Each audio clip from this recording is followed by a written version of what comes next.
Andreas Folkesson, and I work with Object Republic, and I am mainly a developer, system architect, and I've been working very closely with operations for many years. How many here are developers, by the way? Okay, a lot of you. Okay, good. You were right. Perfect. All right, and I'm the black sheep, which is the operation guy. Right. My name is Mikael, formerly infrastructure architect with VMware and etc. etc. Now I'm mainly trying to do continuous delivery, DevOps, etc. Some Kanban and other stuff also. And we are going to give you a short background how we come to this state as we are today. 2 years ago, we had a pre-study. The initiative for it was from the operation side, and they have 4 big releases each year, and the last one crashed totally. And they want to have some ideas of how they can do it better. And the question was, is DevOps and continuous delivery something which can help us split up these big releases and do smaller ones, which is not so risky? And of course, because it was me which was initiated it, the answer was yes. But we didn't know exactly how to solve it at that moment. But it's good to say yes, so you can continue. And then we also saw that one of the big issues isn't the technology, it's the culture. But at that moment, we weren't allowed to change anything about culture. So then me and Andreas started to do a proof of concept about the tool chains. And it was a little too early, at least for me, from the operation side, to start using Docker. So we were using Puppet, Atom-K to promote Puppet modules, Puppet Apply with the Puppet code in the RPMs we were distributed, and stuff like that. But it didn't fly very well. But we got enough attention so we can continue with a full-blown pilot. And here they also understood that we need to change the culture. We need to change how we work. But that's maybe a DevOps summit, not Docker one. But then we had a pilot. It started 7 months ago. And then we had a cross-functional team. Before that, it was only me and Andreas. Now we were 10 people. Yep. If we look at the picture. But we also have a new project, which was a greenfield application, a new mobile app, or the new mobile app backends, which we were trying to Dockerize and doing continuous delivery on. And before that, the only application they have now is for Apple. In some weeks, we'll have all 3, if we pass the security tests.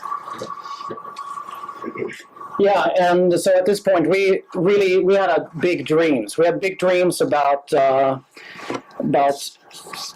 having Dockers, using Dockers in the cloud, and using Dockers as a way to scale up and scale down on demand, using service discovery to have these Docker containers talk to each other. And so but then we still had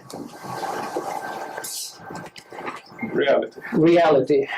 And reality is not our dream destination. So what we had to come up with was some kind of compromise. And this compromise, visualize it like new rooms tool instead. And so what could we do to scale it down a little bit? Because it seemed a little bit too much for us to do everything at once. So we wanted to start somewhere, right? We wanted to use Docker to solve some problems, but we didn't exactly need service discovery. Because this application, is going to be quite small, not a huge amount of users. And so we didn't think were going to need dynamic auto-scaling environments. We could instead, for example, just stick with a static ports, give each service a port range that they can use. So, and then we didn't really need auto-scaling. And these are things that maybe in the future we want to have them in other projects, but right now, and to get started, we don't exactly need it. And we didn't have time and money to do it either. So we need to start somewhere. And how we started, we tried to do this the lean startup way, to do a minimal value product from change of code to production as early as possible. And implement feedback loops, and then try to see what parts of this flow to production should we improve. So start very basic. Cheat a lot. And don't be afraid of starting. That's one of the main points you can take with you from the Gartner presentation about DevOps. Start before you think you're ready to do it. Start now, if you haven't done it already. And how did our first pipeline look like? We will distribute the presentation later, so you can click on the link. We didn't have the time to shorten it yet. But we also have a hobby project, which I spoke about on the DevOps meetup in November, I think. That's a pipeline which is one vagrant up command away, based on Docker, based on ThoughtWorks scope. And that pipeline we took to our customer and implemented a full-blown pipeline in 3 environments in 4 days. So we use that one as a template and reuse it to make everything a microservice Dockerized and distributed into 3 environments. And if you haven't looked at ThoughtWorks Go, I think Jenkins is quite ugly somewhere, do it. It's quite a beautiful product, I think, but I don't know Jenkins enough, so someone else may have some other view of it. When I created that first version of the pipeline, as I said, we have cheated a lot. Instead of using an own base image with security hardening, etc., we used the public Java image.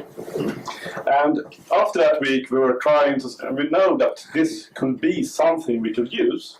We need to go to security and other parts of the operation environment to see, okay, what we need to do to get you setting the stamp that this is okay to put into production. And one of those parts was we have to use a Red Hat base image. Okay, how you create a Red Hat base image? They have a CentOS image somewhere with a config script in. You can reuse that one. It's quite simple. Then you get an image in around 180 megabytes. Add some security hardening into it and you're fine. But then you also need to do security patches. And this is a part of ThoughtWorks Go. And here we have, in the left side here, and going all the way down, those 130 RPMs, which the base image is depending on. So if one of those is updated, the base package is updated too. So every night we have a script which updates the local mirror of the RPMs from Red Hat. And if it's some kind of security patches which makes this one change, we have a new base image. And then in the morning, then after that one is done, we have a Java 8 image, and we have our microservices over there. And we automatically run our first deployment and test of it. So in the morning we have a new release candidate to the first manual test environment of the security patched system. And you see that you will have 5 steps aware. The second one is to run a security scanner against this image, so you can be sure that it's safe to use. So we run Nessus against it, and we check that Nessus doesn't have any kind of vulnerabilities in the Docker image. And the last part is that we publish the Docker images to our local registries. It's possible to use for other. So this has worked quite well. We haven't added yet the RPM dependencies for the JV8 and stuff like that, but we have to do it. But it was one of the key parts to get past security environment, past the security checks. Any questions? Are you recreating the base image from scratch every time? Yes. How could your device do it? Well, you can build on the previous one and get an awful lot of layers. Okay. And then we was, in the beginning we were using a public register, but it was held in a government body. You have to use an own one. And it was quite easy to install it. But we also needed one in a DMC, or two, because we are doing all this in 2 different data centers. So one of the steps before we promote it to the last 2 environments, which is public reachable, we have to publish the data image, the doc image, to the INSETA registry. And we still haven't added the HTTPS or the encryption of that link, but if anyone knows how to do it with custom certificates, please let me know. I haven't got time to do it yet. And then we also have problems of how shall we distribute log files or logs from those applications. Because we weren't allowed to miss any logs if the log server is down. In the beginning, we were sending log directly from the Docker container or the Docker instance, the Java code there, to the syslog server. But we didn't find any Java code which implemented a reliable RELP and encrypted and TLS encrypted the syslog session, which is the requirement. So we send it to a local syslog on the host, which cache and forward it. So if that one is down, it's all saved on the host. As long as we have a static environment, that's okay. But when we're going to throw this one away every day, so it's not okay, but that's a problem for everyone. Away. All right. Yeah, I just want to talk about a little bit about the architecture and the what we are actually pushing through the pipeline here. So we have the end product is 3 mobile applications, one for iOS, one for Android, and one for Windows Phone. And the applications are basically just web views, which means on the back end there's a web application, and you might as well just use a web browser to go there. But we also wanted to have these the apps for the phones. So the front end is just Angular, just straight up Angular. Backends are based on the microservices architecture using Spring Boot. Everything is stateless. We have one small thing that's not stateless, but we figured out a way around there. But basically, most of it is stateless, and that really helps a lot. And we decided to package everything using Docker, of course. And so this is just a picture of everything that we Dockerized. So everything in the blue container here is a Docker container. So we have an HA proxy that's basically just used as to have a single point of entry into the system, and then the mobile web UI is just static content. It's a Spring Boot that's serving mostly static content. Could just as well have been an Apache or something else, Nginx or what have you.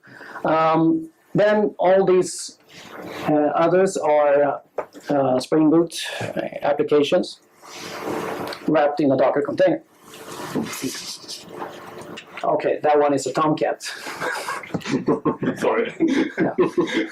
That one's actually a legacy authentication framework that we had that we And that's the doctorized. non-stateless part That's the also. We have a sub-second issue, but we will solve it sometime. Yeah, I was wondering if the HA proxy is just a single container, or do you have some redundancy there?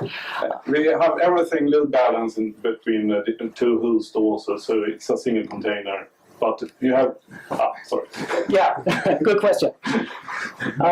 So this is how we deploy everything, and this is a very simple way of deploying it. So, and this is what it looks like in all of our environments. Now we have a cluster, and each host we deploy all our services to every host, and one instance of them on each host. And then we have a load balancer in front that load balances between them.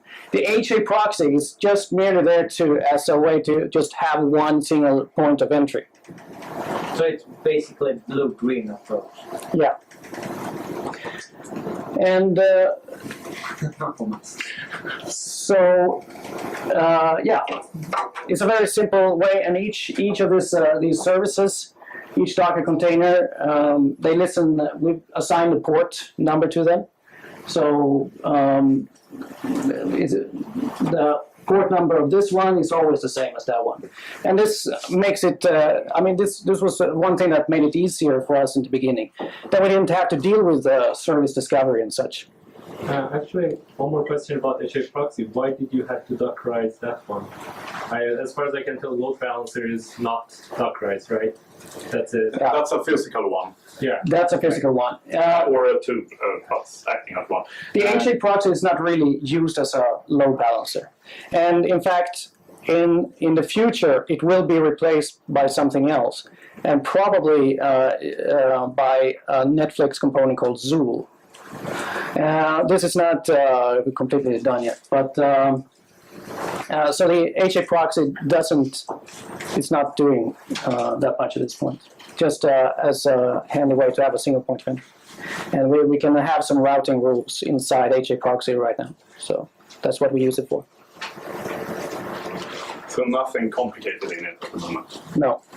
But instead of having multiple ports reachable from the outside, it's quite easy to just have one 443. That one is linked to the other. Yeah. That's right. It has /API/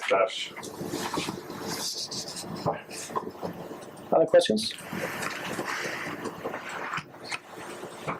Okay, how the pipeline looks today. And this is for one of those components. It's the other part ended somewhere here. And it's also showing up how we use our different environments on the way to production. This is our build, analyze, and test stage. We will show some more details even if you want to make foods later also. And when this one is done, it's totally automatic. It's running longer test in this environment, which it runs if any of the components is updated. And then you have the acceptance test environment, which is updated to this step automatically. We are showing you why later, but this was some ideal requirements. They're quite funny to speak with sometimes.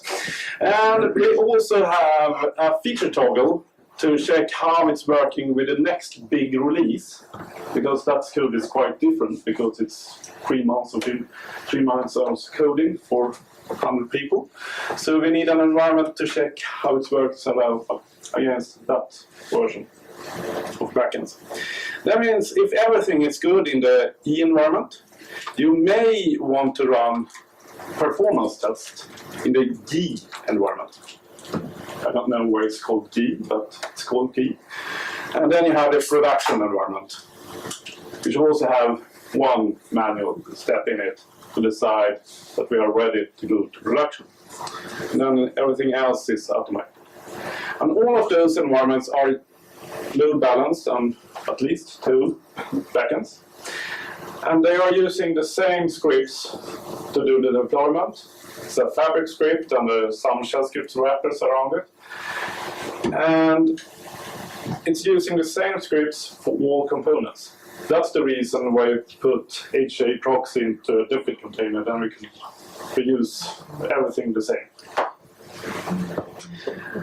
And now Andreas will speak a little more about the different steps. Yeah, so this is just a view of some of our pipelines. So each box here in Go terms is called a pipeline, and pipelines are chained together. And each green box that you see here, it's called stages. And if we look inside one of these pipelines, you can see the different stages here. Up there we have the build stage, we have a start and test services stage, and done stage. And yeah, so this pipeline is called Fund Info BUT, and it's a fund information service, and BAT it stands for Build, Analyze, and Test. That's just how we named the things. So each stage is run in a sequence. Each job can be run in parallel. So if you have two jobs under a stage, they will try to run in parallel. But it also depends on if there are enough agents available to run those in parallel. And in each job, you have tasks. And each task is just a command, basically. Go doesn't really care what it is. In this case, we'll just run a Maven command. And the first step we do is we set a version of this new build. Because we don't want to use snapshots. We've done away with snapshots. We always set a new release version. That way you always know exactly what you are testing.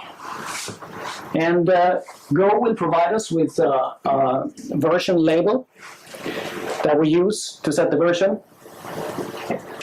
So that's the first task. The next task is to actually build and test this, both unit tests and integration tests. And the third task is to actually create the Docker. So we just call a shell script to create the Docker image.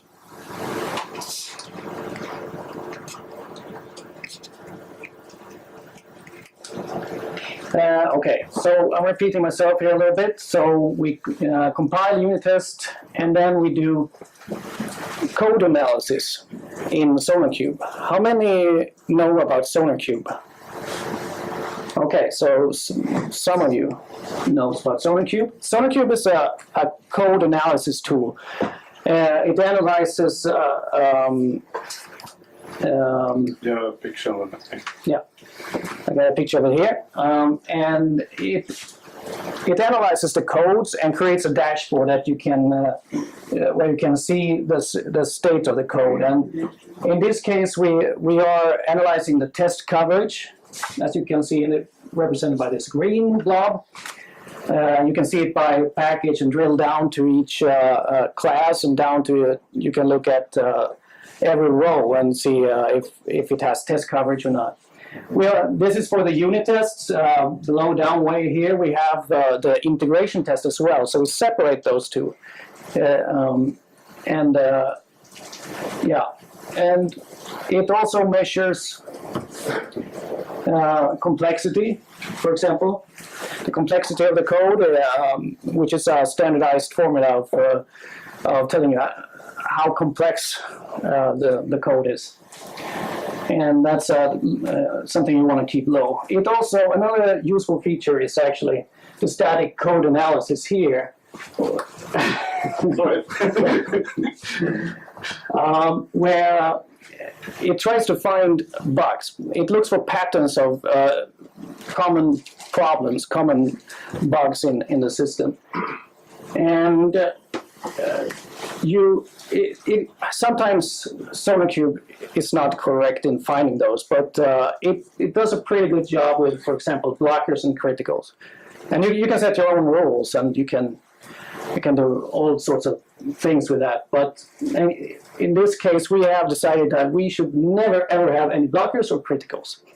If we have, the build will fail. And that's something you can configure as well. And that's something called quality gateways. And that's something we apply on all our yeah. And we also check the code coverage. Unit has code. Right, so the quality gateway, you can, quality gate, you can set different threshold levels for different measurements. And so we have a threshold level of the unit tests. They cannot be below 80%, and you cannot have any blockers or criticals. But you can set any kind of threshold there. So that's what's a way to early building quality into the code. So it doesn't put shit into the pipeline. Yeah, and it may be controversial sometimes to have these kind of rules in place, but it's been working quite well actually. And since we had it from the beginning, developers are used to it, and most of them would not want to have it any other way actually. So. I think it's been working out quite well for us. All right, that was SonarCube. And then we create a Docker image and then push to the registry. So that's, and then we install in our development environment. And so all this is automatic. And of course we do a smoke test as well. And the smoke test is, the smoke test just basically checks that the service is up. Doesn't do any fancy things.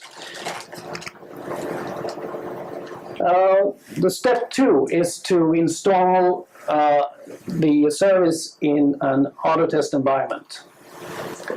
And then it starts the Selenium tests. And they take about 10 minutes to run.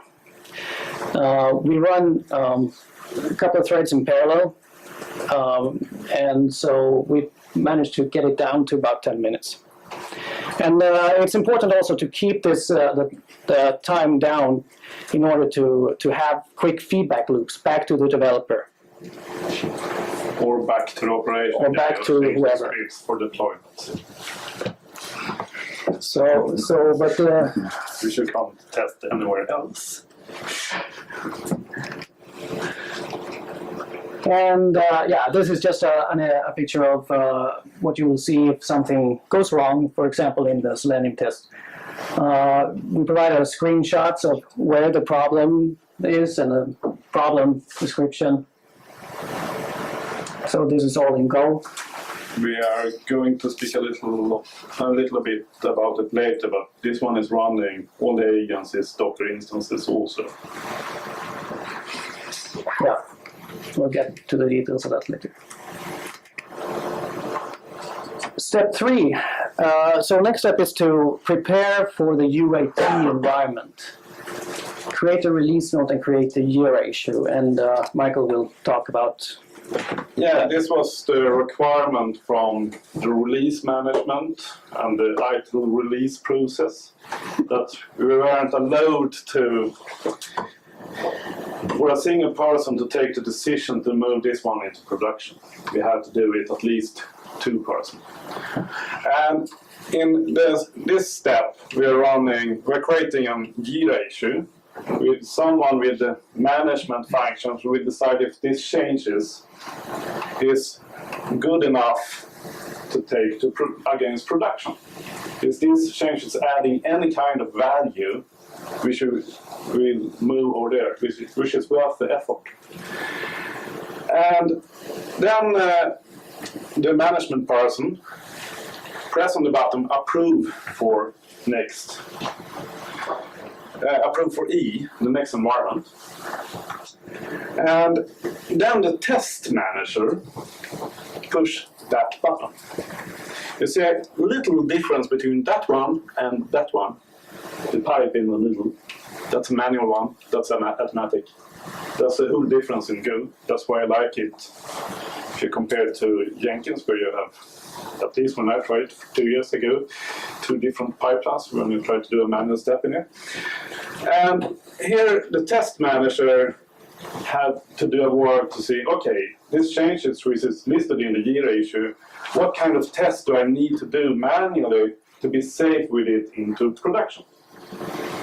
So he makes a short plan. Okay, I'm going to test that one, I'm going to test that one, and deploy it to production. And then all of those steps are automatic. And in the last one, we update the Jira status. So it's now deployed in E. And if the test manager or test lead finds, oh, everything is working great, you have this nearly the same procedure with a pipeline with a manual step in production. But there is the 24/7 operation guy, the one who doesn't know anything if it's not in his instruction, which presses that button. And he's very happy because he's doing it 2 days in a week, Tuesday and Thursday at 10 in the morning. So if everything else is green, and if he has VHs in right state, he can press that button. And we are happy because we get a new release into production. But that's his job. Don't tell them. Don't show the video, please. So we have nearly exact the same schema in production. Yes? How about rollback? A rollback is quite easy. But it's hard. I just have a screenshot of it. You have a different view where you can see each version which has entered this environment. So you go and press Start Services again on the previous version. And then you deploy that version again. It takes around 3 to 5 minutes. And in this create report stage, or update report stage in the production pipeline, we also push Docker images to the local registry in the DMT, so it should be reachable from those servers. So the operation guy doesn't have to wait the 3 to 5 minutes for a Docker instance to be uploaded to the other registry server. And no one who knows why it's so slow, the public registry service, or is it only our disk access which is slow? No, it's slow. Slow. It's always slow. Yeah, it's very slow. Even on the local machine, if you have a local registry on your own machine, dev machine, it will still be slow. Yeah, and I don't know why, but I think they can't scale with the demand. It's just. But it's you are only pushing one image at a time, and it's not loaded at all. But must be some code which okay, but through empty. And we have slow disk. Okay, but now I'm speaking about the business. Oh yeah, so now we Dockerized all our services and all the backend stuff. But quite early in the process, we realized that it would be really, really helpful actually to Dockerize, if that's a word, I'm using it anyway, to Dockerize our build environments. The Go server consists of a master and then a few agents, similar to Jenkins. My experience with previous build servers is that the agent sometimes becomes a little bit bloated with all kinds of versions of Java, Python, Node.js, and things like that. We wanted to make sure that we had lightweight agents that only had exactly what it needed on them. So each Go agent, each build agent is a Docker container. And it's built by its own pipeline in Go. So it's building itself. So if we have security patches, it's also recreate the Go agents, and during the night it restarts them. Yep. So this is what our Go agents look like, the structure of the Docker containers. So we start off with the OS base, and that's the same OS base that we use for our applications, the Red Hat base image that we created. And from that, we create a Java 8 Docker container, which adds the JDK, of course. That's also exactly the same one as we use for our services. And then after that, we build a Go agent Java 8. So this is the actual Go agent. And this Go agent is supposed to be used for many different tasks. Yeah, exactly. It's also used to deploy to production. And so, yeah, adds the Go agent and some custom scripts. And then we have the Java 8 builder, which adds Maven. It maybe adds Firefox, because we use Firefox To run Selenium tests. to run Selenium tests, headless. And then we also have the Android builder, which adds the Android SDK that we use to build our Android app, of course. Yeah, and then we have to have a Mac OS to build our iPhone app, and we need Windows to build our Windows Phone app, and those are, of course, not Dockerized. Yeah, at least. Obviously. Yeah. And yeah, this is just an image of all our Go agents. So as you can see, we have a lot of them, and they have a little bit different resources attached to them. So some of them have Firefox, some of them have Java 7, others have Java 8, and so on. And we're running multiple on the same hardware. You see the name of it? Agoslav 1, Dutch, GUA 1, GUA 2, GUA 3. They are all running on the same server. Yeah, and so we have 3, I think. 3 there, 4 here. Yeah, and then we have the Mac and Windows in the bottom. And then you also give different agents this different kind of resources which you can require in the Go definition of a job if it needs some kind of resources. Example, X-Firefox for the Selenium test.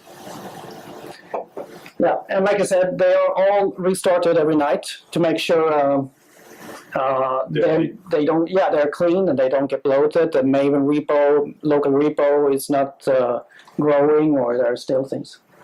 It's a problem with it because often the management person like to run demos to run doing a change into production in less than 1 hour, and they're often in the morning. We always forget to run a previous build to fill up the Maven caches. And it takes around 38 minutes to go to production if everything goes well. So then you have 7 minutes for downloading Maven artifacts. Yeah. It can be quite tight to do it, but we have succeeded. Yeah, maybe we should warm up the agents. Anyway, yeah, so the current state of all this. We have installed everything in production, and we are ready to launch, but the apps are not available in the app stores. And we're still working on that. They are submitted to Apple. I mean, yeah, the iOS. The other two also? Yeah, exactly. So it's just a matter of weeks. What is the app name? It's going to be Byt Fonder. Okay. It's going to be an upgrade for the old app on Apple. Okay. The old one is called Premiepension, but now this one is called Byt Fonder. Yeah. And one of the big risks we still have in this project is that Apple will not look so very nice on our... But there is compliance document from Apple, so just read it.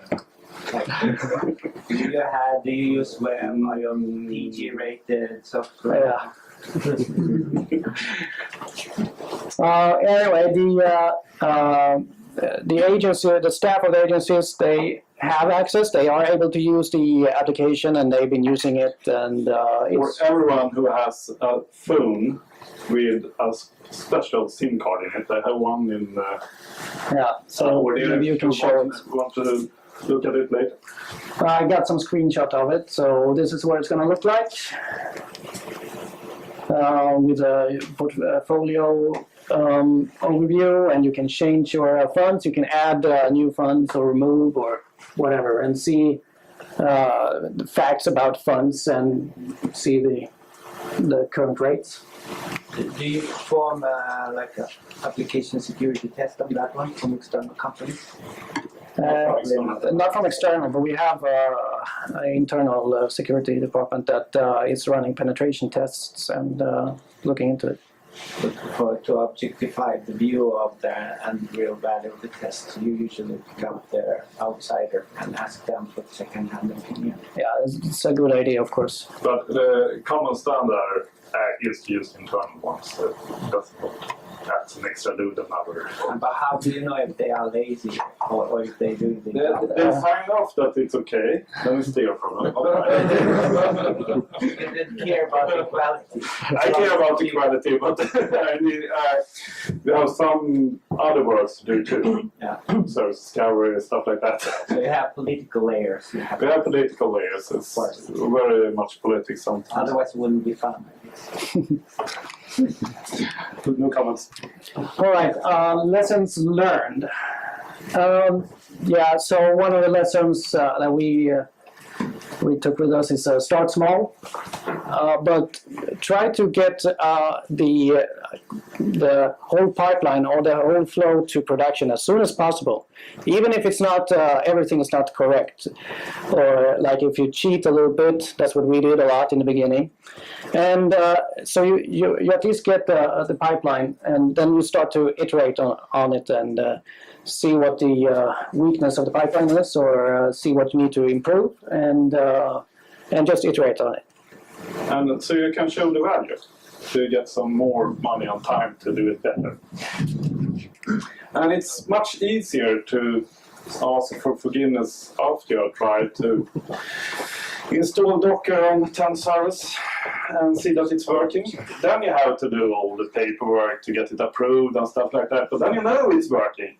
And you can say, we can do this one with it, and it's worth it. And sometimes you need to go away and let everyone calm down an hour or two, and then you can come back with some kind of